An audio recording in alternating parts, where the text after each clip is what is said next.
Na mimi leo nataka kutabaruku ndugu zanguni, kuzungumzia adab za funga au adabu za saumu.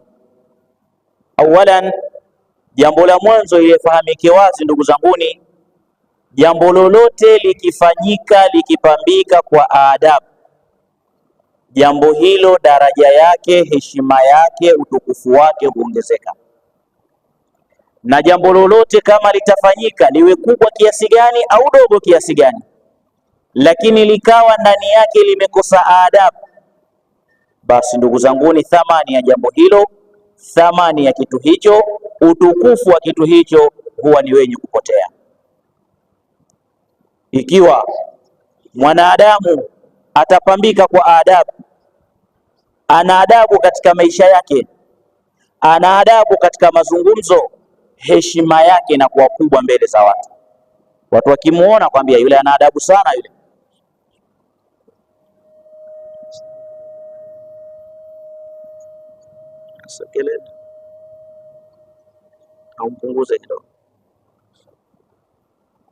Kadiri vile mtu anavyojipamba kwa adabu, kijana akajipamba na adabu, akawa ni mwenye adabu katika mazungumzo, ana adabu katika matendo, ana adabu katika kuamiliana na watu, daraja yake, heshima yake kwa watu inakuwa kubwa. Kila kizungumzo asikia yule kijana mzuri sana, ana adabu sana yule.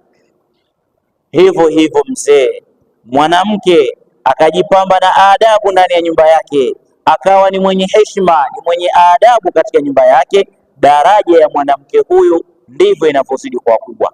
Lakini kama atakuwa ni mzuri kiasi gani, ana sura nzuri, ana umbile zuri, anajua kupika, ajua kujipamba, lakini adabu hana, utasikia bwana yule ni mzuri lakini adabu yake mbaya sana. Kijana huyu mzuri sana bwana, ana nguvu, ana akili, lakini kasoro yake moja tu, adabu yake. Hii tayari imepunguza daraja yake na heshima yake na kila kitu kimepungua. Walillahi almathalul a'la. Amali yoyote ikifanyika, iwe kubwa kiasi gani au iwe ndogo kiasi gani, illa mtuzayyinu bil adabil matluba, ikiwa amali hiyo haikupambwa na adabu inayohitajika katika amali hiyo, amali hiyo ishaingia nuksani, ishaingia upungufu. Iwe ni swala ya mtu kaiswali kwa uzuri ulioje, kajitahidi kusimama na kadhalika, lakini hakuzingatia adabu za swala, hakuwa na adabu katika swala yake, swala hiyo haiwezi kuwa na daraja swala hiyo imepungua. Iwe ni zaka, iwe ni saumu, iwe ni amali yoyote, hata kama ni kusoma. Ikiwa mwanafunzi kila siku yuko madarasa, yuko na vitabu, mabegi yanachakaa, kanzu zinachakaa, lakini hana adabu katika kusoma kwake, ilmu yake na hata usomaji wake ushaingia kasoro. Hivyo hivyo ndugu zanguni, Muislamu kama hatujipamba na adabu katika ibadati, ikiwa ibada zake anazifanya bila ya adabu, basi ndugu zanguni, haiwezi kuwa na thamani wala haiwezi kuwa na daraja nzuri ibada ambayo kwamba amekuwa nayo. Asema mmoja ya ulama, anasema al-adabu anawanu falahin, adabu ndio anwani ya kufanikiwa, wa manati saadatihi, na ndiyo kilele cha utukufu wa mtu, fi dunya wal akhirah, duniani na akhera. Alama ya mtu kufanikiwa ni adabu. Alama ya mtu kuwa saada, kwamba mtu huyu ni mtukufu, ni mtu kuwa na adabu, kujipamba na adabu iliyokuwa nzuri. Wa akmalul adabi, na ukamilifu wa adabu, mtu aonekane ana adabu njema, ana adabu mzuri, anatajika kwa adabu iliyokuwa bora, basi ni mtu huyo ajipambe an yataadaba maa Allahi jalla wa ala bita'dhimihi, ni ajipambe mtu huyu kuwa na adabu kwa Allah tabaraka wa taala, ili mtu aweze kusifika kwamba ana adabu, basi jambo la mwanzo mtu huyu awe na adabu kwa Allah tabaraka wa taala, bitadhimi awamirihi, kwa kuzitukuza amri za Allah tabaraka wa taala.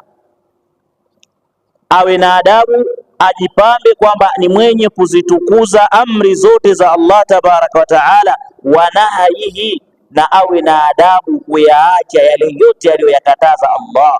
Kila aliloliamrisha Allah basi alifanye, na alilokatazwa na Allah aweze kuliacha. Walqiyami bihaqihi, na kusimama katika ile haki ya Allah jalla fi'ala. Huyo atakayejipamba na hilo anaonekana mtu huyo ni mwenye adabu iliyokuwa kubwa. Walidha, hivyo ndugu zanguni na wazee wangu, fa inna likulli ibadatin lahu adaba, ifahamike ya kuwa kila ibada ambayo kwamba Allah kaifaradhisha, kila ibada ambayo kwamba yatakiwa mwanadamu aitendee, lahu adabun, ibada hiyo ina adabu zake. Fa inna likulli ibadatin adaba, ifahamike kwamba kila ibada anayofanya mwanadamu basi Mola wetu kaiwekea adabu maalum, na ikifanywa kwa adabu zake basi ibada hiyo hutukuka, na huyo aloifanya ibada hiyo huwa mtukufu sana mbele ya Allah. Lakini kama ibada itafanyika bila adabu zake, ibada hiyo huwa duni, ibada hiyo huwa chache, ibada hiyo ndugu zanguni hukosa thamani na daraja, na huyo aloifanya ibada hiyo daraja yake na heshima yake hupungua mbele ya Allah. Fasalati laha adaban, sala vile vile ina adabu zake, sio kukurupuka tu ukaswali, lazima uchunge adabu za sala, kuanzia kwenye udhu, watiaje udhu wako, wastanji vipi, mavazi gani wavaa, waingiaje msikitini, wasimama vipi, warukuu vipi, wasujudu vipi. Lazima ufuate adabu zote za swala, ndipo swala itakuwa swala. Haiwezi kuwa swala ikiwa ndani ya swala hiyo haikuchungwa adabu zake. Haikuchungwa nini? Adabu za swala. Alikuja bwana mmoja kwa Mtume sallallahu alaihi wasallam, akasimama kando pale, akaanza kuswali. Mtume kaitizama swala yake, alipomaliza akaja kumsalimia. Mtume akamwambia, irji' fasalli fa innaka lam tusalli, wewe bwana nenda kairejea swala yako kwa sababu bado huja swali. Yule bwana kwa sababu ni amri ya Mtume ikabidi aende, akaswali tena mara ya pili, kisha akaja kwa Mtume sallallahu alaihi wasallam. Mtume akamwambia tena, irji' fasalli fa innaka lam tusalli, karejee tena swala yako, bado hujaswali. Mara ya tatu akaenda tena, akarejea tena, akaja mara ya tatu kwa Mtume. Mtume akamweleza tena, irji' fasalli fa innaka lam tusalli, rejea vizuri sala yako, bado hujaswali. Sahaba akamwambia, allimni ya Rasulullah, hapa mimi ndo nimefika mwisho, ujuzi wangu wote uko hapa na ndo nimemaliza, nifundishe ewe Mtume wa Allah, nifanye vipi? Mtume akamweleza adabu ya kisimamo na adabu ya rukuu. Swala ndugu zanguni haiwezi kuwa swala wala haiwezi kusihi illa biadabiha, isipokuwa kwa kuchungwa adabu za swala. Sawa. Wakadhalika alhajj, hija nayo pia vile vile ina adabu zake. Ili hija ya mtu ikubalike, iwe ni hajjun mabrurun laysa lahu aljazau illa aljanna, hija iliyohijiwa kwa adabu, iliyokamilika adabu zake, haina malipo isipokuwa janna. Zaka vile vile ina adabu zake. Ili iwe ni zaka, isibatilike zaka hiyo, lazima ikae katika adabu. Zaka ikitolewa halafu kuna mambo yakatendeka, zikakosekana adabu za zaka, zaka hiyo hubatilika. Ndio Allah anasema, la tubtilu sadaqatikum bilmanni wal adha, msizibatilishe zaka zenu kwa masimango na malalamisho, kwa maneno yaliyokuwa mabaya, kufedhehesha na kusimanga. Hii ni kukosa adabu katika zaka. Kama utatoa zaka halafu ukamsimanga uliompa zaka, ukampa maudhi kwa zaka yako, umemkosea adabu zaka yako, umekosea adabu, zaka yako inabatilika. Hivyo hivyo ndugu zanguni, wasaumi kadhalika lahu adabun adhima, na funga vile vile hii ambayo tumefunga na tunaendelea nayo, na twamuomba Allah jalla fi ula azikubali funga zetu na atuwafikishe kuweza kumaliza mwezi mzima wa Ramadhan. Laha adabun adhima, funga nayo ina adabu zake tena tukufu mno. La yatimu illa biha, haitokamilika funga ya yoyote, haitokuwa ni funga akapata ule ujira, akapata yale yaliyoahidiwa, akaweza kusamehewa madhambi, isipokuwa yule atakayejipamba na adabu za kufunga. Na ikiwa mtu atafunga lakini hana adabu katika funga yake, hajajipamba na akhlaq, hajajipamba na adabu za hiyo funga, huyo anaingia moja kwa moja kwenye hadithi ya Mtume inayosema kam min saimin, hivi ni wafungaji wangapi waliofunga hawana walichokipata illa aljuu wal atash, isipokuwa ni njaa na kiu basi. Nini kimempelekea? Kaladaku huyu mchana kutwa hajafungua, hakuna kilichoingia mdomoni mwake. Lakini kwa nini Mtume aseme kaambulia kushindana njaa na kiu? Kwa sababu hajajipamba na adabu za funga. Na ikiwa mtu atakuja tarawehe, atasimama Ramadhani tarawehe, lakini hakuchunga adabu za tarawehe, hakuchunga yale yaliyotakiwa katika tarawehe, Mtume anasema hana atakachokipata kupitia ibada hiyo. Wa kam min qaimin, waneni wangapi wanaosimama usiku hawana wachokipata illa sahar, isipokuwa ni kukesha tu, wanapoteza usingizi wao, hawana wanachokipata. Kwa nini? Kwa sababu ya kukosekana nini? Adabu. Kwa hiyo Sheikh anatueleza walisaumi kadhalika lahu adab, na hata hii funga ndugu zanguni pia kuna adabu. Wa adabi siyami, miongoni mwa adabu za funga, ma huwa wajibu yalzamu al-abdu, kuna ambazo ni wajibu mtu aliyefunga alazimiane na adabu hizo. Wa adabu siyami, na kuna adabu zingine za funga, minha ma huwa wajibun, kuna ambazo kwamba ni wajibu mtu ashikamane na hizo adabu. Wa yalzamu al-abdu an yuhafidh alaiha, ambazo zinampasa kila mmoja, mwanamke na mwanaume, kwa ajili ya kuilinda funga yake, alazimiane na adabu hizo, azishike adabu hizo, ni wajibu kuwa nazo na ni wajibu kuzihifadhi. Wa minha, na kuna adabu zingine ambazo kwamba mfungaji aliyefunga hizo adabu za funga, mustahabun, zapendezwa zaidi, ni mustahabu kwa huyu mfungaji, yazdadu al-abdu bifi'liha, yapendekezwa kwa huyu aliyefunga azizidishe adabu hizo kuzifanya, ajran, tena akizifanya ujira wake unakuwa mkubwa, zinakuwa ni nyingi sana ikiwa huyu mfungaji atalazimiana na adabu hizo. Famin adabil wajiba, miongoni mwa adabu za wajibu huyu mfungaji azishike, an yaquma saima bima aujaba Allahu alayhi min alibadati alqawliya walfi'liya. Miongoni mwa adabu za wajibu ambazo mfungaji yahitajika azishike adabu hizo, awe nazo adabu hizo, ni huyu mfungaji an yaquma saima, asimame huyu mfungaji bima aujaba Allahu alayhi min alibadati, katika yale ayasimamie sawasawa yale aliyowajibisha Mola Subhana, miongoni mwa ibada za matendo na ibada za maneno. Ibada ziko za aina, kuna ibadatun qawliya, kuna ibadatun fi'liya, kuna ibada za kauli miongoni mwa maneno, na kuna ibada za kivitendo. Yahitajika huyu mfungaji ajipambe na adabu hizi, adabu zote hizi za kimatendo, basi awe nazo makini zaidi, aweze kuzishika adabu hizo. Min ibadati alqawliya walfi'liya, wa min ahammiha as-salatu al-mafruḍa, miongoni mwa adabu muhimu yahitajika mfungaji ni wajibu kujipamba nazo ni ibada za faradhi, swala za faradhi.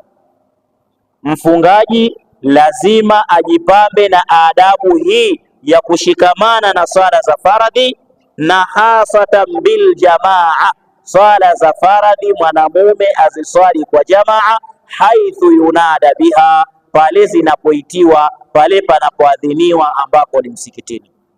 Hii ni adabu ya kwanza ambayo ni wajibu mfungaji ashikamane nayo. Na hii swala ambayo kwamba ni faradhi ni nguzo miongoni mwa nguzo baada shahadataini, fayajibu ala saimi almuhafadhatu alaiha walqiyami biarkaniha wa shurutiha.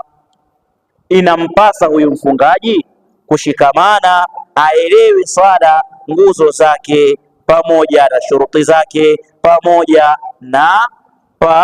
na jamaa azihifadhi. Kwa hiyo hii ni adabu ya mwanzo, ili funga yake ipate daraja, funga yake iongezeke, ashikamane huyu mfungaji kuswali swala 5 za faradhi na aziswali kwa jamaa. Funga yake itakuwa imepata adabu, ujira wa funga yake utakuwa mkubwa. Ikiwa mfungaji kakosa swala za jamaa, hatilii umuhimu wa swala, funga yake anaingiza katika mashaka. Wa min adabi alwajib, na miongoni mwa adabu ambazo ni za lazima huyu mfungaji awe nazo, ayajitaniba saima, ajiepushe huyu mfungaji jamiu ma harrama Allahu alayhi, yale yote aliyoyaharamisha Allah, min alaqwali wal af'ali, ajiepushe na yote aliyoyaharamisha Allah, miongoni mwa maneno, miongoni mwa vitendo. Kwa kuwa huyu mfungaji kafunga ili funga yake ipate daraja, ili funga yake ikubwike, iwe nzuri mbele ya Allah, iwe tukufu mbele ya Allah, basi ahakikishe huyu mfungaji anajiepusha na yale yote aliyoyaharamisha Mwenyezi Mungu, miongoni mwa maneno na miongoni mwa matendo. Fayahfadhu lisanahu anil kadhibi, au hifadhi ulimi wake na kusema urongo, kwa sababu Allah kaharamisha urongo, mtume kaharamisha urongo.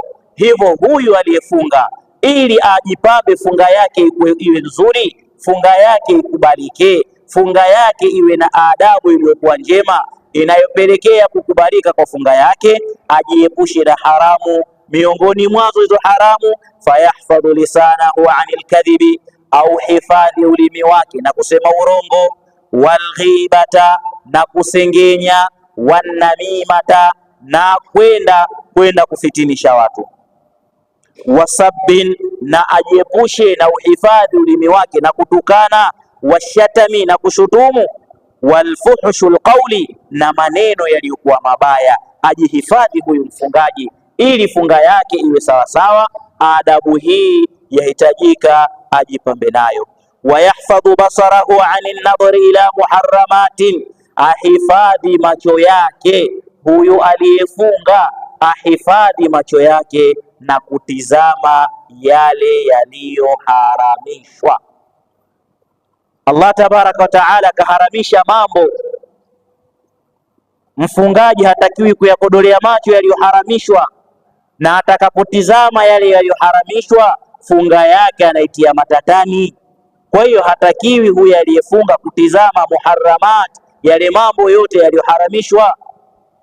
Ukakaa na simu yako ukaangalia picha mbovu, ukakaa na simu yako ukaangalia tamthilia za watu wako uchi, watu wanacheza uchi, kuangalia michezo, kuangalia kadhalika mambo ambayo kwamba ndugu zanguni yanaiondosha na kuiondosha ile nguvu ya funga. Huyu mfungaji yahitajika ajipambe na adabu ya kuhifadhi macho yake, asitizame yale yaliyoharamishwa na Allah, kwa sababu anapotizama yale yaliyoharamishwa na Allah, basi mtu huyu ndugu zanguni moja kwa moja anaitia hatiani funga yake. Wayahfadhu udhunahu, na huyu mfungaji ajipambe na adabu ya kuhifadhi masikio yake, asiachie masikio yake yakawa yenye kusikia, yenye kusikiliza kila chenye kusikika, kwa sababu vinavyosikika ni vingi, vinavyosikilizwa ni vingi. Huyu mfungaji ili funga yake ipate daraja, funga yake ikubwike, funga yake itukuke, iwe kubwa funga yake, ipande daraja funga yake, ayahifadhi masikio yake yasisikie an istima'i alharami, kusikiliza yaliyokuwa haramu. Ajiepushe mfungaji na kusikiliza yale yaliyokuwa haramu. Wayahfadhu batanahu, na mfungaji vile vile ajipambe na adabu ya kuhifadhi tumbo lake, ili funga yake iweze kupata daraja, funga yake iweze kutukuka, funga yake iweze kupata daraja, na funga yake kukubalika mbele ya Allah. Wayahfadhu batanahu, ahifadhi tumbo lake huyu mfungaji, an kulli kasbin khabithin muharramin, alihifadhi tumbo lake na kila chumo lililokuwa baya tena la haramu. Asiingize katika tumbo lake chumo lilokuwa la haramu huyu mfungaji. Ahakikishe huyu mfungaji, ndugu zanguni, awe ni mwenye kula vyakula vya halali, kwa sababu anapojipamba na kula haramu anaitia kasoro funga yake, mara zingine aitia hatiani kuto kukubalika. Hadithi sahihi, ndugu zanguni, huyu mtu aliyefunga na akala haramu, fa anna yustajaba lahu, nani atamuitikia? Si dua yake, si ibada yake, nani atakayekubali vitu vya haramu? Kwa hiyo miongoni mwa adabu za funga ni mtu kuliepusha tumbo lake na kula vyakula vya haramu. Atizame futari anayokula, atizame ndugu zanguni, kwa ajili ya kuihifadhi ifunga, kwa sababu lengo la funga ndugu zanguni ni kutengeneza imani, la'allakum tattaqun, ili muweze kuwa wacha Mungu. Na takwa maana yake ni kujiweka kando, kujiweka mbali, bikulli ma harrama Allah, kila alichokiharamisha Allah jalla fi'ala. Lengo la funga ni kuweza kutengeneza takwa, mtu aweze kuwa mcha Mungu, kuyaepuka yale yote ya haramu. Sasa huyu mfungaji ndugu zanguni, aweze funga yake kukubalika, ajipambe na adabu ya kuchunguza futari anazozila, ajipambe na adabu ya kuchunguza vyakula anavyokula, asije akala haramu ndugu zanguni.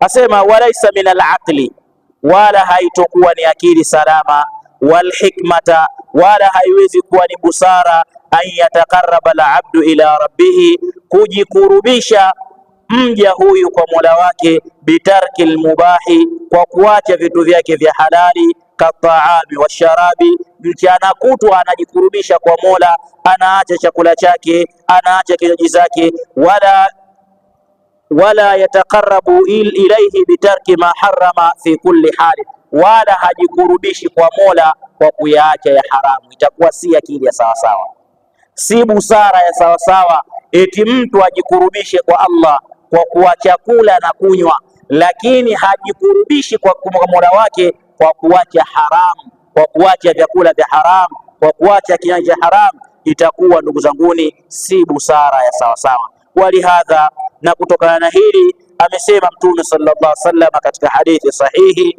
man lam yada' qawla zura wal amali bihi falaysa lillahi hajatan fi an yada'a ta'amahu wa sharaba. Kuhusiana na adabu hizo, yule ambaye kwamba Mtume anasema man lam yada' qawla zura, yule asiacha azur, kuzungumza uongo, kauli za uongo, kufanyia kazi uongo, kauli za mzaha, maneno ya pumbao, maneno ambayo kwamba hayana faida, maneno ya mzaha, maneno ya laghau, maneno ya upuuzi.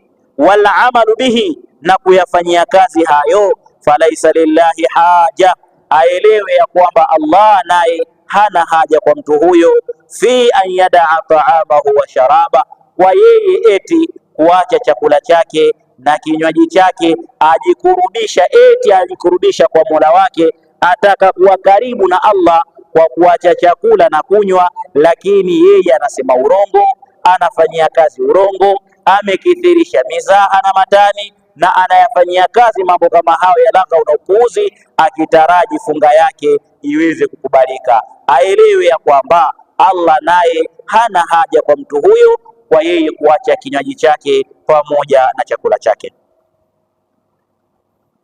Wa umira saimi, na kumeamrishwa kwa huyu mfungaji, bihifdhi lisanihi anil lagwi, kuhifadhi ulimi wake kunako na laghwi, mambo ya laghau. Kumeamrishwa ndugu zanguni kwamba kila aliyefunga aweze kuhifadhi ulimi wake na mambo ya laghau, mambo ya upuuzi, maneno ya upuuzi, maneno ya mizozo, maneno ya kubishana, wa fuhshi alqawli waljahli ani nnasi, na kauli zilizokuwa mbaya na kuwafanya watu wajinga. Hata wa in ta'rada aladha min ghairihi, hata kama maudhi hayo yatatoka kwa mwingine kuelekezewa yeye, basi huyu aliyefunga hatakiwi kurejesha maudhi. Ikiwa yule mtu ambaye kwamba wewe umefunga, yule ambaye hajafunga akaamua kukuudhi wewe, basi hutakiwi kumrejeshea maudhi. Biqaulihi nabii sallallahu alaihi wasallam, kwa kauli ya mtume anasema as-siyamu junna, funga ni kinga, inamkinga huyu mfungaji. Wa idha kana yaumu saumu ahadikum, inapokuwa siku amefunga mmoja wenu, fala yarfathu, asifanye upuuzi, mambo ya kipuuzi achane nayo. Wala yadhkhabu, wala asizozane. Fa in sabbahu ahadun, ikiwa atatukanwa na yoyote, yeye asifanye upuuzi wala asiwe ni mwenye kuzozana na kubishana. Fa in sabba ahadun, ikiwa mtu yoyote atatokea kumtukana, au qatalahu, au akapigwa na mtu mwingine, faliyaqul inni mru'un saimin, aseme mimi nimefunga. Asimbeshane naye, asimregeshee ule utani, wala asimpige, amwambie inni saimun, mimi nimefunga. Muttafaqun alayhi, hadithi katika Bukhari na Muslim. Adabu za mfungaji, ahifadhi ulimi wake kunako na kila aina ya upuzi, kila maneno yaliyokuwa maovu, maneno ya mzaha, maneno ya kubishana. Mfungaji atakiwa jiepushe kwa ajili ya kuihifadhi funga yake. Watakujia watu watakwambia leo Yanga inafungwa, Simba inafanywaje, waambie inni mru'un saim, mimi nimefunga. Mfungaji, mtume anasema fala yarfathu, asiwe na mambo ya kipuuzi kwa sababu wewe umefunga. Hakikisha ndugu zanguni, kuna kuhifadhi ulimi. Leo wangapi tunaziachia funga zetu? Mchana kutwa watu wanabishana habari za Simba na Yanga, mchana kutwa watu wanabishana habari za Madrid sijui na nini, mchana kutwa watu wanazungumzia siasa. Muda mwingi sana unatumika. Mfungaji huyu ndugu zanguni anayafanya mambo ambayo kwamba la yaliqu bisaimi, hayalingani wala hayastahiki mfungaji ayafanya. Fa haqiqatu siyami, ieleweke wazi ndugu zanguni uhakika wa funga. Idhan, hivyo za tufahamu, laisati mujarradu al-imsaku anil mufattirati, si kwamba eti ni funga tu kwa mtu kujizuia na kujiepusha na yale yote yenye kufunguza ikatosha kwamba huyo kafunga. Fa haqiqatu siyami idhan, hivyo tuelewe ndugu zanguni Waislamu, funga laisati mujarradu al-imsaku anil mufattirati, sio tu mujarrad kwa kuacha kwako kula na kunywa fahasiba ikatosha. Fa inna dhalika ahwanun, kwani huko kuacha kula na kunywa ni jambo jepesi mno. Ma fil amri, lile ambalo kwamba limeamrishwa ni kubwa zaidi kuliko hilo. Kama qala ba'dhum, kama walivyosema baadhi ya wanazuoni, ahwanu siyami, kitu kilichokuwa chepesi kwa mfungaji, taruku sharabi wa taami, ni kuacha kula na kunywa, jambo jepesi sana. Waqala alayhi salatu wassalam, na hakuna watu ambao kwamba hawafungi, lakini ule ubize wa biashara yake, kuanzia saa 12 yuko dukani, hali hanywi, chai ya asubuhi inakuja inawekwa kando kwenye chupa, chakula cha mchana kinamjia chawekwa kando, mpaka jioni yuko bize na hajafunga. Kwa hiyo swala la kuacha kula na kunywa ni jambo jepesi sana. Ingekuwa kufunga ni kuacha kunywa na kunywa tu, jambo lingekuwa jepesi sana. Hivyo tuelewe, katika mambo yaliyokuwa mepesi ni kuacha kula na kunywa, si makusudio ya funga eti mtu aache kula na kunywa fahasiba ikatosha. Ndio maana Mtume sallam akasema, rubba saimin, huenda huyu mfungaji hadhahu min siyamihi aljua, daraja ya ile funga yake, nafasi ya kufunga kwake ni kule kushinda kwake na njaa na kiu. Hana anachokipata katika ile funga yake, haimsogezi popote ile funga yake, hapati chochote kutokana na funga yake, kutokana na kutokuchunga zile adabu za funga. Kajishughulisha na mambo ya upuuzi, kajishughulisha na mambo ya laghau, kajishughulisha na mambo ambayo kwamba yeye ili mradi tu kala na kacha kunywa, mchana kutwa anabadilisha chaneli tu kwenye remote, anaangalia tamthilia za kiupuuzi, anaangalia filamu ambazo hazifai. Mchana kutwa yupo kwenye makarata, anacheza karata na kusukuma bao. Mchana kutwa yupo kwenye kriketi, anasogeza soro tu. Mtu huyu ndugu zanguni, kaacha kula na kunywa, hili jambo alimsogezi popote na funga yake. Ndio Mtume akasema rubba saim, huenda ikawa kwa huyu aliyefunga,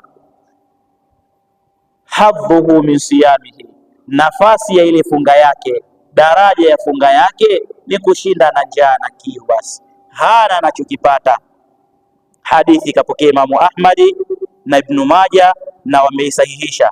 Bal la budda maa dhalika, bali yahitajika pamoja na kufunga huko na kuacha kwake kula na kunywa, min hifdhi jawarihi, avihifadhi viungo vyake, wa istimaliha, na avitumie viungo hivyo, fima yardhi llah, katika yale yanayomridhia Mwenyezi Mungu.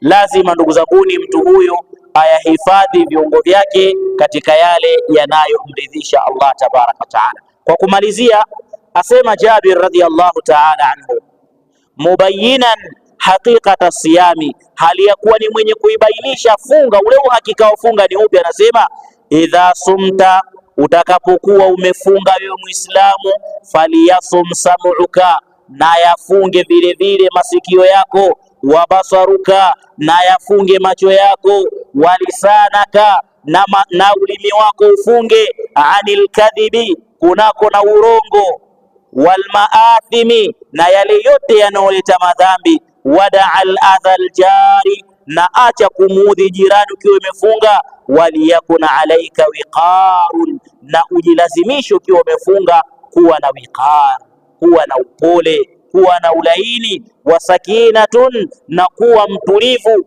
yauma saumuka, siku ile ambayo umefunga. Wala taj'al yauma saumuka, wala usifanye siku yako ya kufunga, wa yauma futuruka sawaun, na siku yako ya kufungua vyote ni sawa. Usifanye siku ile umefunga, ukiwa umefunga na ukiwa hujafunga vyote ni sawa. Usifanye hivyo. Wewe ukiwa hujafunga washinda kwenye banda la mpira watizama Simba na Yanga. Leo umefunga pia uko kwenye banda la mpira Simba na Yanga. Mal farqu baina, ni ipi tofauti ya funga yako hiyo? Hujafunga wakaa kwenye karata wacheza, umefunga wacheza karata. Hujafunga wasukuma soro kwenye mabao, umefunga wafanya hivyo hivyo. Hujafunga wacheza prutebo, umefunga wafanya hivyo. Fala taj'al, usifanye yauma saumuka, siku ya kufunga kwako, wa yauma fitruka sawa, na siku ya kufungua kwako ikawa ni sawa sawa. Hizi ndugu zanguni ni miongoni mwa adabu ambazo ni wajibu mfungaji kujipamba nazo. Tumesema mwanzo wa darasa kwamba kuna adabu za aina mbili. Kuna adabu ambazo ni wajibu mfungaji azilazimiane nazo kwa ajili ya kuitukuza funga yake na kuipandisha daraja funga yake, lakini kuna adabu ambazo ni mustahabu, yahitajika huyu mfungaji awe nazo, ajipambe, azifanye akiwa amefunga. Hizi ni mustahabu, zapendeza zaidi, bali ni mandubu, ni sunna, yatakiwa awe nazo. Wa amma al-adabu al-mustahabba, ama adabu ambazo zapendeza huyu mfungaji ajipambe nazo, faminha as-suhur, miongoni mwa hizo ni kula daku. Ndugu zanguni, miongoni mwa adabu za funga ni mtu ale daku. Na daku mtu ale si kwa sababu chakula kizuri, si kwa sababu kimepikwa na nani, ale adabu kwa sababu ni sunna ya Mtume sallallahu alaihi wasallam. Si kula chakula kizuri, si maandalizo kwamba ni ile nyama. Vipi daku, mimi sina wali, ukapita ukawa waomba watu daku. Kula daku sehemu ya sunna. kwamba mimi nala daku kwa sababu ni sunna ya Rasulillah na ni sehemu ambayo ni mustahabu, yapendeza mimi kwa ajili ya kuisogeza funga yangu. Kwa hiyo ni kula daku. Ndani ya kula daku yapendeza, na daku yapendeza iliwe mwishoni kabisa mwa usiku karibia na alfajiri. Ndivyo Mtume alivyokuwa akila daku mwishoni mwa alfajiri. Asema Anas ibn Maliki katika sahihi Tirmidhi, hadithi pia katika sahihi Muslim, kwamba ilikuwa siku moja tumekula daku na Mtume. Baada ya kumaliza daku tukaingia msikitini, ikaadhiniwa na kukimiwa, tukaswali alfajiri. Akaulizwa ilikuwa kuna kitambo gani baina ya daku na adhana? Akasema kadiri ya kusoma aya 50, yani yaonyesha kwamba daku lao lilikuwa ni mwisho. Na Mtume anasema tasaharu, jilazimisheni kula daku, fa inna fi suhuri baraka, miongoni mwa kula daku kuna baraka. Lakini jambo la adabu ya pili, taajilul fitri, kuwahi kufuturu. Miongoni mwa adabu iliyokuwa bora mfungaji ajipambe nayo. Mtume sallallahu alaihi wasallam anasema la yazalu nnasu bikhairin, hawajacha kuwa watu wako katika kheri, ma ajjalul fitra, muda wa kwamba wanawahisha kufuturu, basi wataendelea kuwa katika kheri. Muda wa kufuturu Mtume kauweka wazi, idha aqbalatil laylu min hahuna wa adbaratun naharu min hahuna faqad wajaba al-fitr, itakapoingia usiku katika upande huu na mchana nao ukazama hapa, kuonyesha kwamba jua limefanya hivi, basi Mtume akasema tayari yule mfungaji kashafungua. Adabu ziko nyingi ndugu zanguni, ambazo mtu atakiwa ni mustahabu, lakini hizi ambazo tumezitaja ndio mama adabu za kujilazimisha, kwa sababu hizi usipojipambana za wajibu, funga yako inaingia hatarini. Tumuombe Mwenyezi Mungu Subhanahu wa Ta'ala atutakabalie funga zetu na atujalie tuwe ni wenye kujipamba na adabu zilizokuwa njema. Wa mina huna aqulu lakum ashkurukum ala husni istima'ikum, wassalamu alaykum wa rahmatullahi wa barakatuh. Wa alaykum assalam wa rahmatullahi